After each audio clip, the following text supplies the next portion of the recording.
Every civilization believes it will last forever. Every great city, every temple, every monument built by human hands carries within it an assumption, the assumption of continuity, the assumption that the people who built it, and their children, and their children's children, will be there to maintain it, to use it, to remember why it was built in the first place. And yet, scattered across the world, in jungles and deserts and mountain valleys, and beneath layers of volcanic ash, are the remains of civilizations that believed exactly this, and were wrong. Cities that were once the center of the world, abandoned and forgotten so completely that, for centuries, nobody remembered they had ever existed at all. Today, we are going to tell you the incredible stories behind some of the world's most mysterious ancient ruins, how they were built, why they were lost, and what they tell us about the civilizations that created them, and about ourselves. Let's begin high in the Andes Mountains of Peru, at a city that remained completely unknown to the outside world for almost 400 years. Machu Picchu. Machu Picchu sits at an elevation of almost 8,000 feet, perched on a ridge between two mountain peaks, surrounded on almost every side by a sheer drop into the Urubamba River valley below. It was built by the Inca in the 15th century, at the height of their empire, using a construction technique so precise that the massive stone blocks of its walls fit together without any mortar at all, so tightly that, in many places, not even a blade of grass can grow between them. The Inca achieved this with no iron tools, no wheels, and no draft animals capable of pulling heavy loads. Every stone was shaped, transported, and placed using human labor, ingenuity, and an understanding of engineering that modern researchers are still working to fully comprehend. But the most extraordinary thing about Machu Picchu is not how it was built, it is what happened to it. Sometime in the 16th century, within a century of its construction, Machu Picchu was abandoned, not destroyed, not conquered, simply left. The people who lived there packed up and walked away, and the jungle slowly grew over what they left behind. For nearly 400 years, Machu Picchu sat hidden beneath dense vegetation, completely unknown to the outside world, while local farming families lived in the surrounding valleys, sometimes only a few miles away, with no idea of what lay above them in the clouds. Why was it abandoned? The most likely explanation is connected to the arrival of Spanish conquistadors in Peru and the diseases that arrived with them, diseases that swept through Inca populations with devastating speed, killing enormous numbers of people in waves that moved faster than any army. It is possible that Machu Picchu's population was decimated by disease before Spanish soldiers ever set foot near it, that the city was emptied not by violence, but by an invisible enemy that arrived before the visible one. When it was rediscovered in the early 20th century, brought to international attention by an academic expedition, the site was so overgrown that local farmers had to clear vegetation just to reveal the walls beneath.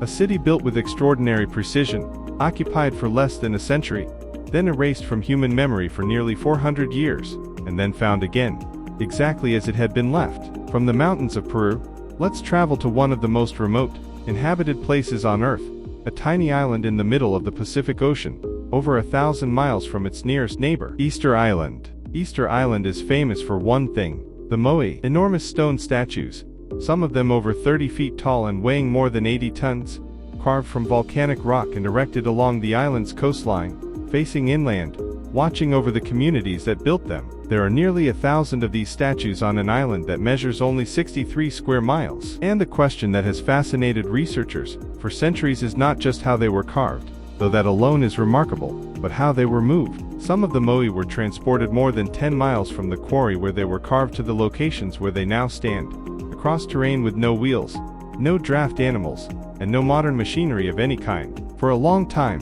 the dominant story about Easter Island was a story of ecological catastrophe, a civilization that grew too large, cut down every tree on the island in an obsessive effort to build and move ever larger statues, and then collapsed into warfare and starvation as the island's resources were exhausted. It was presented as a warning, a small-scale model of what happens when a society consumes its environment beyond the point of recovery. But more recent research has complicated this story significantly. Evidence increasingly suggests that the Rapa Nui people, the original inhabitants of Easter Island, developed sophisticated agricultural techniques suited to their challenging environment, and that their population may have remained relatively stable for centuries after the deforestation occurred. The dramatic population collapse, that was once attributed entirely to environmental self-destruction, appears to have been driven significantly by the arrival of European ships in the 18th century, bringing diseases the islanders had no immunity to, and later, devastating slave raids that removed much of the population entirely. The moai themselves remain extraordinary regardless of which version of the story is true. Standing among them, these enormous, weathered,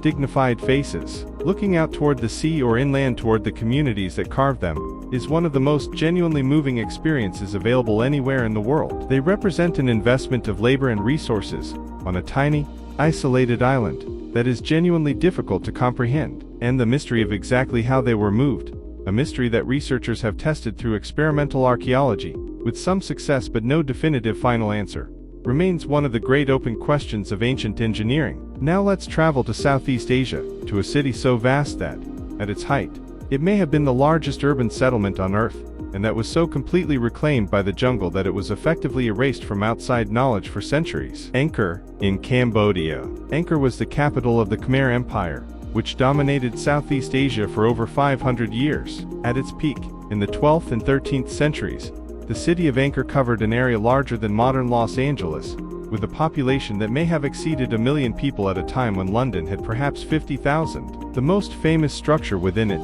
Angkor Wat, is the largest religious monument ever constructed anywhere in the world, a temple complex of such scale and precision that its central towers, its kilometers of bas-relief carvings depicting Hindu epics, and its enormous, surrounding moat represent one of the supreme achievements of human architecture. But Angkor was more than its temples. Beneath the visible monuments lay an engineering system of staggering ambition, a network of canals, reservoirs, and barrages, enormous artificial lakes that managed water across the entire region, supporting agriculture capable of feeding the empire's enormous population. This hydraulic system was, in its way, as impressive as the temples themselves, a civilization that had learned to control water on a landscape scale, turning a region of unpredictable monsoon rainfall into one of the most productive agricultural zones in the ancient world. And yet, by the 15th century, Angkor was largely abandoned as the center of Khmer power. The reasons remain debated.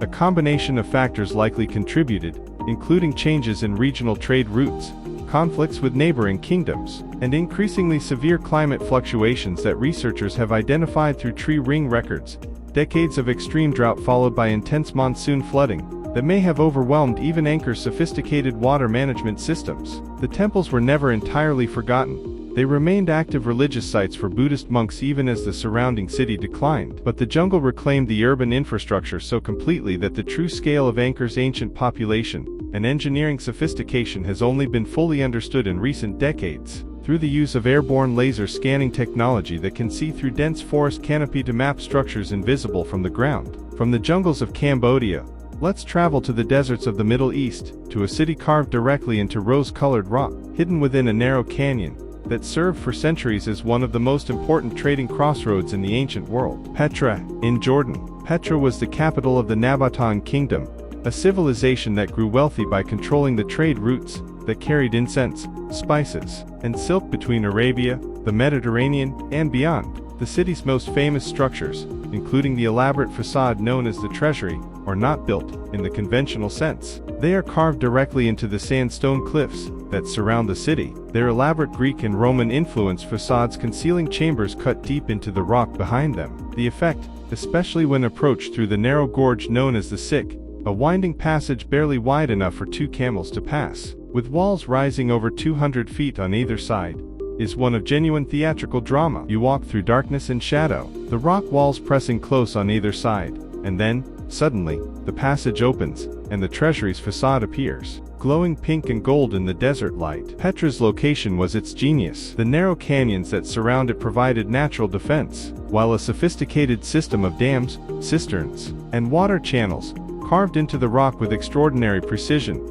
captured and stored the rare desert rainfall, allowing a substantial population to thrive in an environment that would otherwise be uninhabitable. For centuries, Petra prospered as a vital link in the trade networks connecting the ancient world. But as trade routes shifted, partly due to changes in Roman territorial control, and partly due to the rise of alternative routes, Petra's importance gradually declined. A series of earthquakes in subsequent centuries damaged much of the city's infrastructure, and by the time of the medieval period, Petra had been almost entirely abandoned, known only to local Bedouin communities, who continued to live among its ruins, while the outside world largely forgot it existed. It was not until the early 19th century that a European explorer, traveling in disguise and accompanied by a local guide, became the first outsider in centuries to see the treasury's facade emerge from the shadows of the sick. Now let's travel to a landscape that offers no easy answers at all.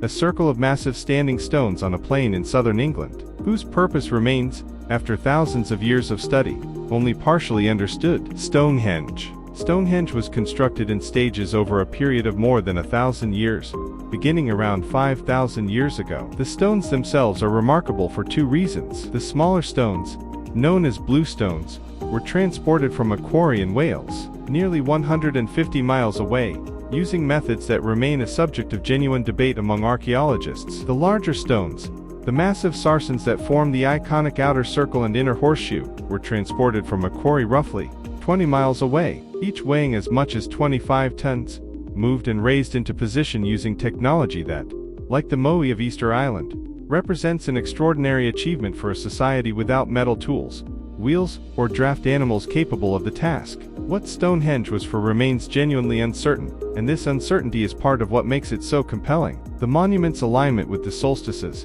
the rising sun on the summer solstice, and the setting sun on the winter solstice align with specific stones in ways that are almost certainly intentional, suggests an astronomical or calendrical function, a way of marking the turning points of the year in a society without written calendars. Archaeological evidence also suggests it functioned as a burial site, with human remains found at the location dating across a span of centuries. Some researchers have proposed it served as a monument to unify communities from across Britain, who may have traveled significant distances to participate in its construction, and in the ceremonies that took place there, a kind of physical representation of a shared cultural identity, built through collective effort over generations. What is certain is that Stonehenge represents an investment of labor, coordination, and long-term planning on a scale that is genuinely difficult to comprehend for a society that left behind no writing, no detailed records, nothing except the stones themselves, standing in a field, aligned with the movements of the sun, for 5,000 years, asking a question that nobody now alive can fully answer. And finally, let's travel to a city that was not gradually abandoned, not slowly reclaimed by jungle, but frozen, in a single catastrophic moment, in a way that preserved it more completely than almost any other ancient site on Earth. Pompeii, in Italy. In the year 79, the volcano Vesuvius erupted with a violence that buried the Roman city of Pompeii under volcanic ash and debris in a matter of hours. The eruption was a catastrophe for the people who lived there, many of whom did not survive. But for archaeology, the eruption created something extraordinary. The layers of ash that buried Pompeii sealed the city in a kind of time capsule, preserving not just buildings, but the details of daily life with a completeness that almost no other ancient site can match. Bread, still in ovens, paintings on walls, their colors preserved by the absence of light and air, graffiti scratched into walls by ordinary residents, jokes, advertisements, political slogans, expressions of love, giving us a direct, unfiltered window into the daily concerns and personalities of people who lived 2,000 years ago. Pompeii was rediscovered in the 16th century and has been the subject of ongoing excavation ever since, and remarkably, even after centuries of work, a significant portion of the city remains unexcavated, buried beneath the ash, waiting. Each new excavation reveals new details, new rooms, new paintings, new objects, new glimpses into a moment frozen in time. Walking through Pompeii streets, past houses with their gardens and frescoes still visible, past the forum where public life once happened, past the amphitheater where crowds once gathered, is an experience unlike any other ancient site, because it does not feel like a ruin in the usual sense. It feels like a city that simply stopped, mid-sentence, mid-meal, mid-life, and has been waiting, ever since, for someone to come back. These ruins, Machu Picchu, Easter Island, Angkor, Petra, Stonehenge, and Pompeii, represent 6 of the most extraordinary stories in human history. Each one was built by people who believed, as all of us do, in the permanence of their world. Each one was lost to disease, to environmental change, to shifting trade routes, to forces of nature both slow and catastrophic. And each one was found again by descendants of other civilizations, centuries or millennia later, who walked among the remains and tried to understand what had been lost. What these places teach us is not really about the past, it is about the present. Every civilization, including our own, believes in its own permanence. And every civilization that has ever believed this has, eventually, been proven at least partially wrong. The ruins we visit today are not just the remains of other people's worlds. They are a mirror, held up across centuries or millennia, showing us something about the nature of human achievement, human ambition, and the strange, humbling fact that even the most extraordinary things human beings build are, in the end, temporary. And perhaps that is exactly why these places move us so deeply, not despite their impermanence, but because of it. Because standing among them, we feel, very directly, a connection to every human being who has ever looked at something extraordinary and wondered how long it would last, and to every human being who, centuries later, walked among what remained, and wondered who had been here, and what they had been thinking, in the moment before everything changed.